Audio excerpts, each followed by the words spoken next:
Alright guys, so the next step of our project is we're going to be heading to the finishing room and we're going to be putting a clear coat on our project. So back here we're at the finishing room, as you can see, right next to the steps in the garage door.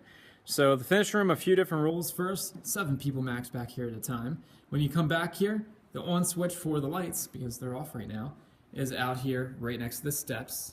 So we're going to flick that on, turn the lights on. And before you enter, I also want you to turn that vacuum system on, or the ventilation system on, which is right there. We're going to take the turn dial, turn it clockwise, just like that. You should hear it clicking and you'll hear a vent that turns on.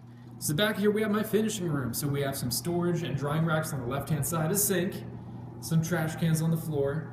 We have some paint supplies on the right hand side. We have an apron too, or like an apron set. And we have a couple of different tables back here as well. So we're going to be taking a little trip here. Let me set you down about right there. And our main goal is we're going to take our backplate and our handle of our scoop project, and we're going to be putting a clear coat on, a protective finish. So just make sure you have the glasses on. It's also a good idea to roll your sleeves up. I highly encourage you put an apron on, because this clear coat, the polyacrylic finish that we're going to be using, if you get this on your clothes, it does not come out. Just keep that in mind. We're going to need a few different things. This has to be completely dry and cure. It cannot be, cannot glue it and stain it or clear coat it in the same day. We're going to need a paper towel. We're also going to be needing a foam brush, a dry one and a clean one at that. We're also going to be needing one of these screwdrivers, as well as our polyacrylic finish, and a board with nails. You can find most of this stuff over here if we take it left, on this rack over here, or it may be somewhere else depending on where I decide to move it. But all your supplies should be back here in the finishing room. And one other thing I forgot to grab, you're also going to need a mallet as well. So polyacrylic finish in a nutshell is basically a protective, clear finish. It is not stained, or it's not like colored in any way, shape, or form. It's going to protect our wood. That's the purpose it's going to be serving. So this board with nails, by the way, I got them below this table. There's a big box, so you can grab whatever you need. First thing we're going to do, we're going to take the polyacrylic finish, take a screwdriver, we're going to jam it right in this crease that goes the whole way around the outside edge, and we're just going to twist it and pop it open, just like that. Polyacrylic finish, when it comes, is like a clear, like milky, like consistency. When you apply it, when it dries, it turns clear. So keep that in mind. Next thing we're going to do, we're going to take our brush and our handle, hold it like you would like an ice cream cone, just like this. We're going to dip the tip of our brush. Let me take a look. Let's take a look here. It has like a chiseled tip here. We just want to dip it in where that chiseled tip comes across, right there. We don't want to dunk the whole thing in. Dip just the tip of it inside. If there's any extra that's dripping off, you can wipe it off to the side. And we're going to hold it and coat the bottom first. We want to coat it nice and evenly. It might be a little bit difficult to see, but if you hold it, kind of like angle it at the light, you can see like a light glaring off it or shining. Don't want to put too much on. If you put too much on, you can always take your foam brush, wipe it off later. I encourage you to back brush just like that. If you put too much on, it'll look milky white, kind of like what we have here. We don't want to be dripping off. We don't want it to be like that. Wipe off any extra. After you get the bottom coated, we're going to move on to the sides, same exact way. Make your way around. Make sure when you're doing this, you have the polyacrylic finish in the middle of the table, that way you won't accidentally knock it over. And also make sure that you keep an eye on these edges, that way it does not build up on the edges. We're going to coat the entire thing. Okay, once those sides are done, we're going to flip it upright, just like so. Dip the tip in once more. And we're going to do the top. And one place the polyacrylic finish gets stuck a lot, especially on these projects, the scoop, is right there in like the corner crease, like right there. So make sure that you don't put too much in there. So we're going to back brush it and just like lightly brush across, get rid of anything that's left over. Any excess, we can wipe it off inside of the clear coat container. Make sure you're brushing away from yourself, that way you're not coating yourself in any clear coat. If you get any on your skin, it's not the end of the world. It's water-based, which means that you can clean that with water or in the sink. So we're going to put it on top of the board with nails. Never sit it on top of like a dirty or just tabletop surface. It'll pick up any dust or dirt or debris that's on the table. Board with nails will help suspend it so it can dry quicker, and so it is touching as least amount of surface area as possible, and that should keep it just fine and dandy. And last thing we need to do is coat the handle. So we're going to put our finger on the end, work our way from the bottom one up, and get everything coated, just like that. Don't put too much on that it's dripping off, and just make sure that there's no milky white substance, like little pools anywhere. Double check over it, just like that. All right, once you're completely done with the first coat, now will be the drying sequence. Drying, if you would leave it as is, takes around, I'd say, half an hour to 40 minutes to dry, the water base does. And then you can put additional coats on as well. We're actually going to speed up the drying process using a hair dryer. So we're going to take a small little trip out there. We're going to take our board of nails, hold it on top carefully, and we're going to take a small little trip out to where we have the hair dryers kept. So bear with us. All right, guys, so we're at the table, basically just outside the finishing room. This is where I keep all my hair dryers and everything. They each have a small little area here. What we're going to be doing is we're going to take the hair dryers, and instead of waiting like half an hour for this clear coat to dry, which will be a waste of time, we're going to speed that process up using a hair dryer. So still suspended on nails. It's not touching any dirty surfaces as of right now, and it's still wet. So we're going to take the hair dryer, dry all the surfaces over, and just make sure everything is completely dry and it's not tacky or moist.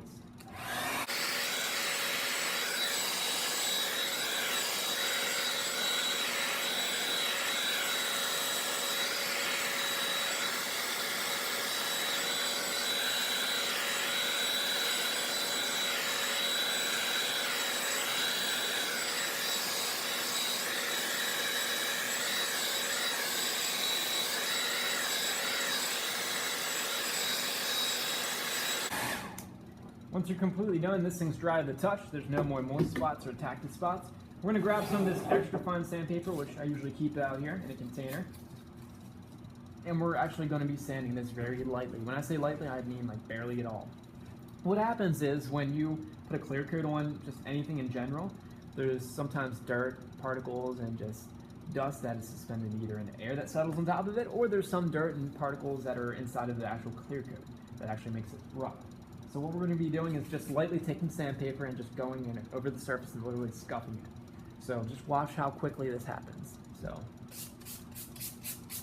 there, one side done. That's completely smooth and ready to go. We're going to go over and move to the other sides, same exact thing.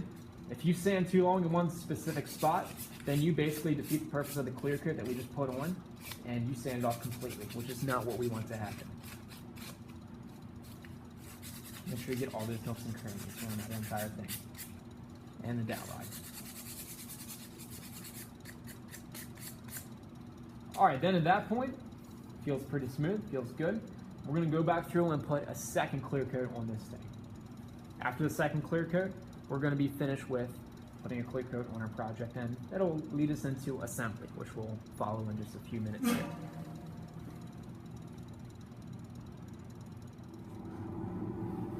Alright, so we're in the finishing room once more. Now, the next goal is we're going to put a second clear coat on. The same exact thing as before. We're going to nice and evenly coat every single square inch of this thing. Just make sure, like I said before, that you don't put too much clear coat on your project. That way it's like dripping off or turning like a milky white color. Too much, we don't even want to go there. It's not something you want to deal with.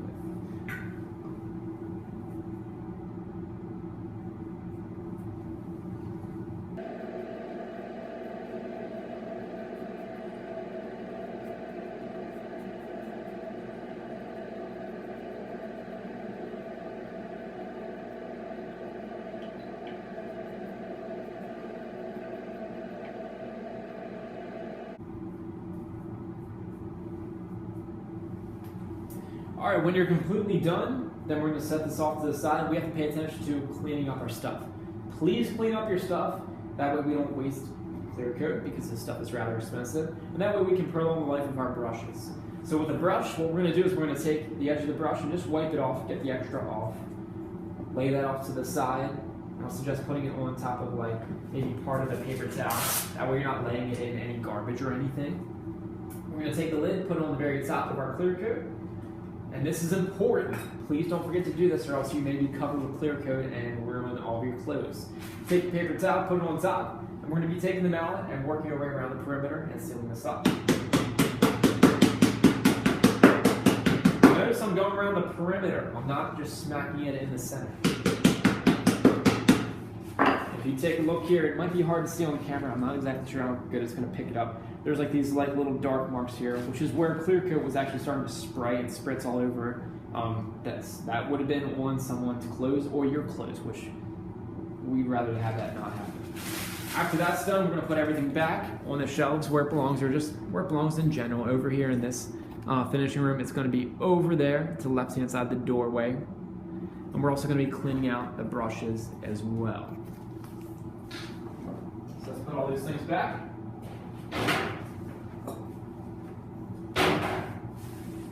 Anything that you have, like brush, or I'm sorry, any of these paper towels you can throw out in the trash can. You don't need any more. Come over to the sink. It's important that you dry this thing out properly. So we're going to put it under the sink, water. Get your hand in there, wash it out, squeeze it multiple times. Once it's done, try to wring it out. We don't want to set it back on the table. Want to dry it off immediately. Put a paper towel. Get as much of that moisture out of there as possible. Throw the paper towel out. And we're going to put this back in the block holder where it belongs, which usually will be on the stain rack or the rack where we keep all the tools and supplies.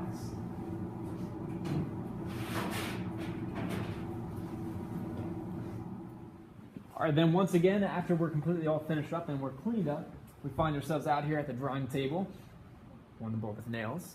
We're going to take the hair dryer, repeat that whole process one more time, minus the sandpaper. We do not sand anymore. We're done with that. We're going to take the hair dryer and dry this thing off.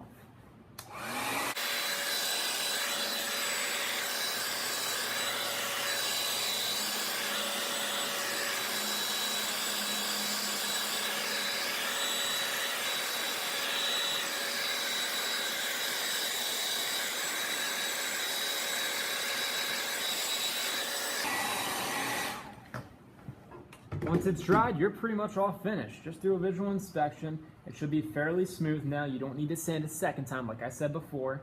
And it should have a nice, like, even shiny coating on it. So, there you have it. Now you're done with clear coating and all that stuff, and you're ready for final assembly.